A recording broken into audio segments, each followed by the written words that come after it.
ಇವರು ಮಾನವರು ಕೆಟ್ಟಾರು ಮಾನವತೆ ಉಳಿದೀತು, ಕವಿ ದೇಹ ಬಿಟ್ಟಾನು ಕವಿತೆಯುಳಿದೀತು, ಕೃತಿಗಿಳಿಯದಿದ್ದರೂ ಕನಸೊಂದು ಉಳಿದೀತು, ಅದನುಂಡೇ ಬರಲಿರುವ ಮನಸ್ಸು ಬೆಳೆದೀತು ಎಂಬ ಕಾವ್ಯವನ್ನು ರಚನೆ ಮಾಡಿದಂತಹ ಸಿದ್ದಯ್ಯ ಪುರಾಣಿಕರು.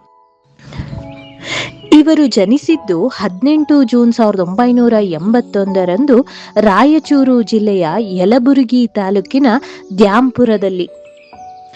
ಇವರ ತಂದೆ ಶ್ರೀ ಪಂಡಿತ ಕಲ್ಲಿನಾಥ ಶಾಸ್ತ್ರಿ ಪುರಾಣಿಕರು ಹಾಗೂ ತಾಯಿ ಶ್ರೀಮತಿ ದಾನಮ್ಮ.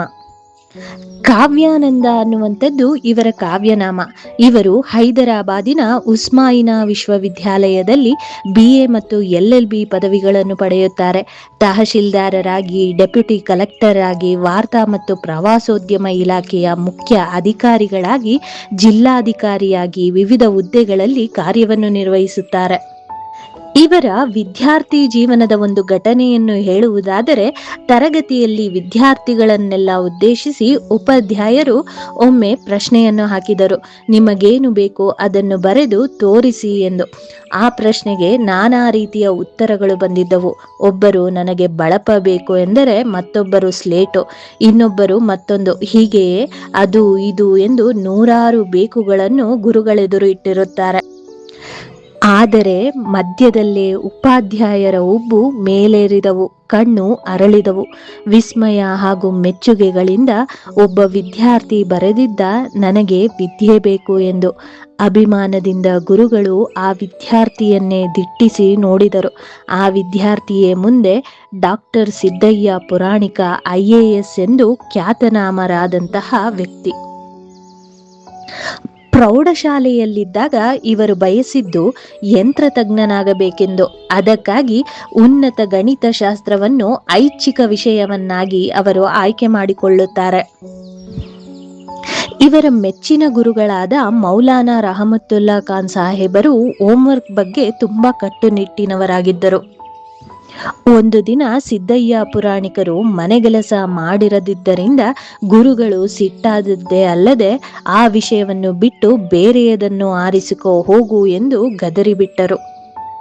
ಸ್ವಾಭಿಮಾನಿಯಾಗಿದ್ದಂತಹ ಸಿದ್ದಯ್ಯ ಪುರಾಣಿಕರು ತಟ್ಟನೆ ಒಂದು ನಿರ್ಧಾರಕ್ಕೆ ಬಂದು, ಕನ್ನಡಕ್ಕೆ ಹೆಸರಾಗಿದ್ದ ಭೀಮಸೇನರಾಯರ ಬಳಿಗೆ ಹೋಗಿ ಕನ್ನಡವನ್ನು ಐಚ್ಛಿಕವಾಗಿ ಓದುವ ಇಚ್ಛೆಯನ್ನು ವ್ಯಕ್ತಪಡಿಸುತ್ತಾರೆ. ಅವರು ಅತ್ಯಂತ ಪ್ರೀತಿಯಿಂದ ಕನ್ನಡವನ್ನು ಐಚ್ಛಿಕವಾಗಿ ಆರಿಸಿಕೊಳ್ಳಲು ಅನುಮತಿಯನ್ನು ನೀಡಿದರು.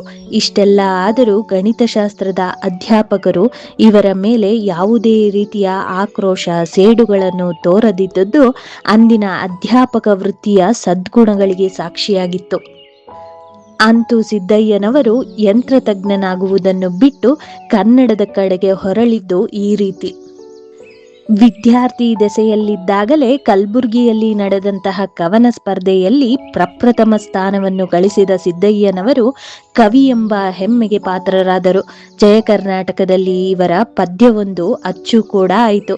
ಹೀಗೆಯೇ ಅವರ ಕವಿತೆಯೊಂದು ಇವರು ಆಲಮಟ್ಟಿಯಲ್ಲಿದ್ದಾಗ ಶರಣ ಸಂದೇಶ ಪತ್ರಿಕೆಯಲ್ಲಿ ಪ್ರಕಟವಾಗುತ್ತದೆ. ಇವರ ಕಾವ್ಯದೇವಿ ಎಂಬ ನಿಳ್ಗವಿತೆಯಲ್ಲಿರುವಂತಹ ಸಾಲುಗಳು, ನಿನ್ನಾತ್ಮವಾನಂದ ನನ್ನಾತ್ಮ ಕಾವ್ಯ, ಇಂತೂ ಕಾವ್ಯಾನಂದ ನಾಮ ಸುಶ್ರಾವ್ಯ. ಇದು ಸಿದ್ದಯ್ಯ ಪುರಾಣಿಕರು ಕಾವ್ಯನಂದರಾದಂತಹ ರೀತಿಯನ್ನು ತೋರುತ್ತದೆ. ಇವರು ಬರೆದಂತಹ ಕವಿತೆಗಳು ಜಯ ಕರ್ನಾಟಕ, ಶರಣ ಸಂದೇಶ ಪತ್ರಿಕೆಗಳಲ್ಲಿ ಪ್ರಕಟವಾದವು. ಇವರು 5 ಸೆಪ್ಟೆಂಬರ್ 1994 ನಿಧನರಾಗುತ್ತಾರೆ. ಸಿದ್ದಯ್ಯ ಪುರಾಣಿಕರ ಸಾಹಿತ್ಯ ಕೃಷಿಯನ್ನು ನೋಡುವುದಾದರೆ, ಇವರು ಬರೆದಂತಹ ಕವನ ಸಂಕಲನಗಳು ಜಲಪಾತ, ಕರುಣಶ್ರಾವಣ, ಮಾನಸ ಸರೋವರ, ಮೊದಲು ಮಾನವನಾಗು, ಕಲ್ಲೋಲಮಾಲೆ, ಚರಗ, ಹಾಲ್ದೆನೆ, ಮರುಳಸಿದ್ದನ ಕಂತೆ, ವಚನರಾಮ ಅನ್ನುವಂತಹ ಕವನಗಳನ್ನು ಬರೆದಿದ್ದರು. ಇವರ ವಚನ ಸಂಕಲನಗಳು ವಚನೋದ್ಯಾನ, ವಚನನಂದನ ಅನ್ನುವಂಥದ್ದು. ಇವರ ವಚನೋದ್ಯಾನ ಅನ್ನುವಂಥದ್ದು ಆಧುನಿಕ ಕನ್ನಡ ವಚನಕಾರರ ವಚನಗಳ ಸಂಕಲನವಾಗಿದೆ. ಕಲ್ಕತ್ತಾ ಭಾಷಾ ಪರಿಷತ್ ಆರಂಭಿಸಿದ ಬಿಲ್ವಾರ ಪ್ರಶಸ್ತಿಯನ್ನು ಕನ್ನಡಕ್ಕೆ ತಂದುಕೊಟ್ಟಂತಹ ಸಂಕಲನವಾಗಿರುವಂಥದ್ದು. ವಚನನಂದನ ಅನ್ನುವಂಥದ್ದು ಇವರ ಸಂಪಾದಿತ ವಚನ ಸಂಕಲನಗಳನ್ನು ಒಳಗೊಂಡಿದೆ. ಇವರು ಸ್ವತಂತ್ರ ಧೀರ ಸಿದ್ದೇಶ್ವರ ಎಂಬ ಅಂಕಿತದಲ್ಲಿ ವಚನಗಳನ್ನು ರಚಿಸಿದ್ದರು. ಇವರ ಪ್ರಮುಖ ಕವನಗಳು ಸಿರಿಗನ್ನಡದ ಜ್ಯೋತಿ, ಮೊದಲು ಮಾನವನಾಗು, ತಾಜಮಹಾಲು ಅನ್ನುವಂಥದ್ದು.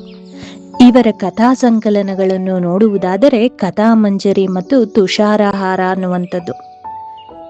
ತ್ರಿಭುವನ ಮಲ್ಲ ಅನ್ನುವಂಥದ್ದು ಇವರ ಕಾದಂಬರಿ. ಆತ್ಮಾರ್ಪಣೆ, ಭಾರತವೀರ, ರಜತರೇಖೆ, ಭಗ್ನನೂಪುರ, ಗಿರಿಜಾ ಕಲ್ಯಾಣ ಅನ್ನುವಂತಹ ನಾಟಕಗಳನ್ನು ರಚಿಸಿದ್ದರು.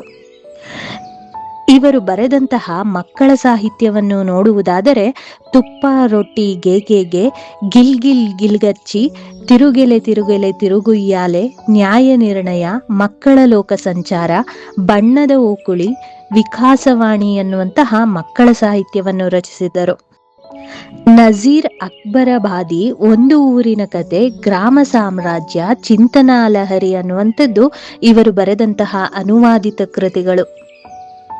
ಶರಣಚರಿತಾಮೃತ, ಬಸವಣ್ಣನವರ ಜೀವನ ಹಾಗೂ ಸಂದೇಶ, ಮಹಾದೇವಿ, ಅರ್ಡೇಕರ್ ಮಂಜಪ್ಪನವರು, ಸಿದ್ಧರಾಮ, ಮಿರ್ಜಾ ಗಾಲಿಬ್, ಅಲ್ಲಮ್ಮ ಪ್ರಭು ಅನ್ನುವಂತಹ ಜೀವನ ಚರಿತ್ರೆಗಳನ್ನು ಬರೆದಿದ್ದರು.